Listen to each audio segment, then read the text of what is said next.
Assalamualaikum, salam dan bahagia. Sekarang kita ketemu lagi dalam mata pelajaran Produk Kreatif dan Kewirausahaan untuk di semester genap kelas 12 SMK.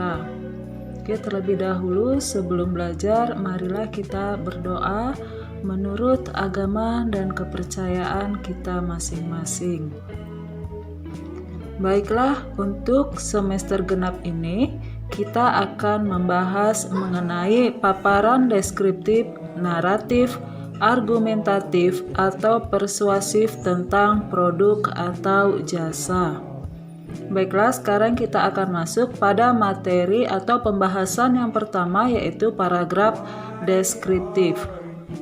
Paragraf deskriptif adalah sebuah paragraf yang menggambarkan atau melukiskan sebuah objek tertentu melalui kata-kata yang bisa merangsang panca indera sehingga pembaca seolah-olah melihat atau merasakan sendiri benda objek yang dideskripsikan.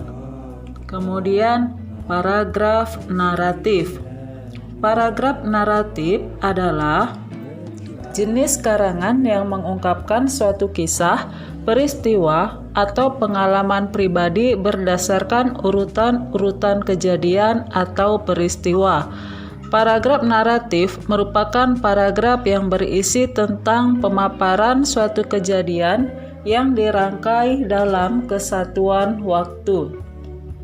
Selanjutnya, paragraf argumentatif.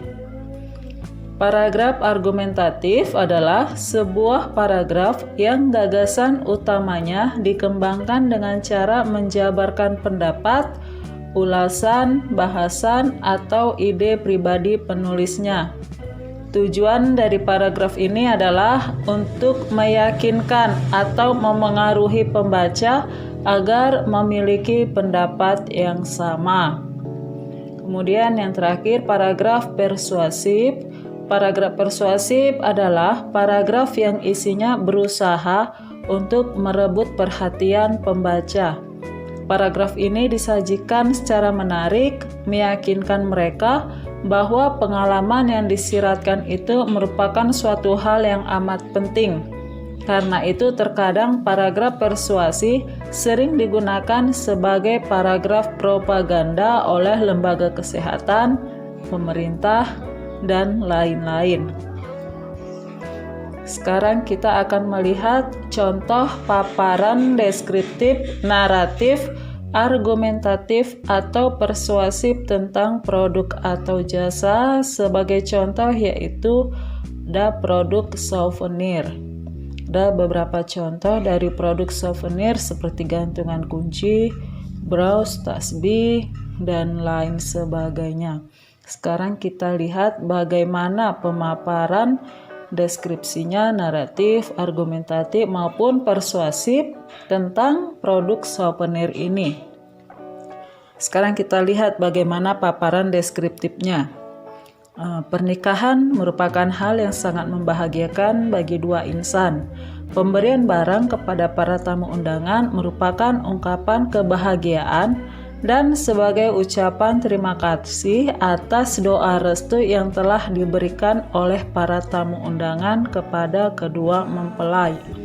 Adapun isi dan bentuk dari ucapan terima kasih yang biasa disebut dengan souvenir dapat berupa gantungan kunci, tasbih, bros, dan lain sebagainya. Dapat kita lihat ya, banyak sekali beberapa produk-produk yang dapat dijadikan sebagai souvenir atau ucapan terima kasih dalam hajatan-hajatan seperti dalam acara pernikahan. Kemudian kita lihat bagaimana paparan argumentasinya mengenai souvenir.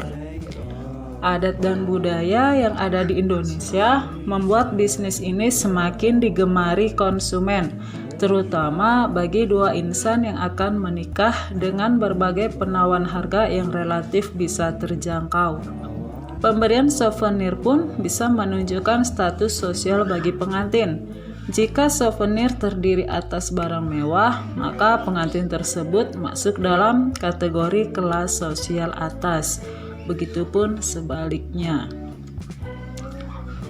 Kemudian kita lihat mengenai bagaimana paparan naratifnya. Bisnis ini pun memiliki prospek masa depan yang cerah. Di antaranya, mereka menganggap bahwa pernikahan hanya dilakukan satu kali, dan apapun yang dibutuhkan dalam prosesi tersebut akan diberikan yang terbaik. Salah satunya dengan memberikan souvenir kepada para tamu undangan. Pembuatan atau produksi souvenir ini dapat dilakukan sendiri atau dapat juga diperoleh dari para pengrajin atau toko-toko penjual souvenir. Selanjutnya yang terakhir, paparan persuasi. Mungkin banyak dari kita yang tidak menyadari jika usaha pembuatan souvenir ini dapat digabungkan atau melakukan kerjasama dengan penyedia wedding operation agar nantinya bisnis ini bisa lancar. Oke, demikianlah pembahasan kita mengenai paparan deskriptif, argumentatif, naratif, dan persuasif mengenai produk atau jasa. Untuk selanjutnya nanti kamu bisa melihat apa tugas kamu di dalam keterangan di bawah video ini. Oke, selanjutnya